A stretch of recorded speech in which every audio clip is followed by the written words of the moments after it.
बलमा दर्द न जाने हमरा जवनिया के। कंचन राज हाजीपुर वैशाली।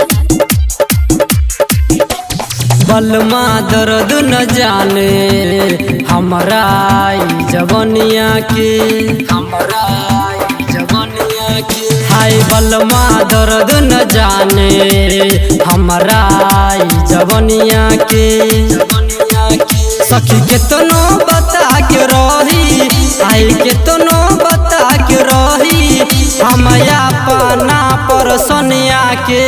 बलमा आय है बलमा सखी बलमा दर्द न जाने हमारा जवनिया के। सखी बलमा दर्द न जाने हमारा जवनिया के। कंचन राज हाजीपुर वैशाली।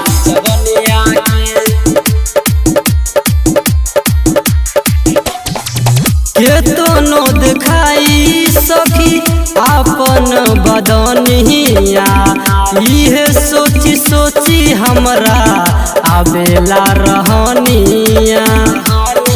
नहीं बात मानेला नहीं हमके बुझेला, हाँ बहुते मना के रही सखी बहुते मना के रही हम अपना है सैया के। बलमा आय है बलमा सखी बलमा दर्द न जाने हमरा जवनिया के। सखी बलमा दर्द न जाने हमरा जवनिया के।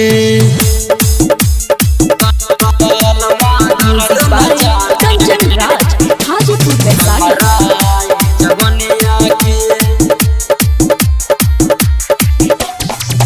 बबिया प्रेमी सैया बार निदा रहता, कहबो नहीं सोटे हमरा तनिको पजा रहबा।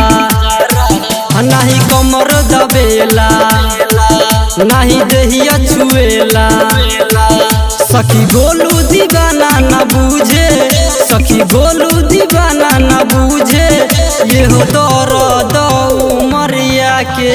बलमा आय है बलमा सखी बलमा दर्द न जाने हमारा जवनिया के। बलमा दर्द न जाने हमारा जवनिया के।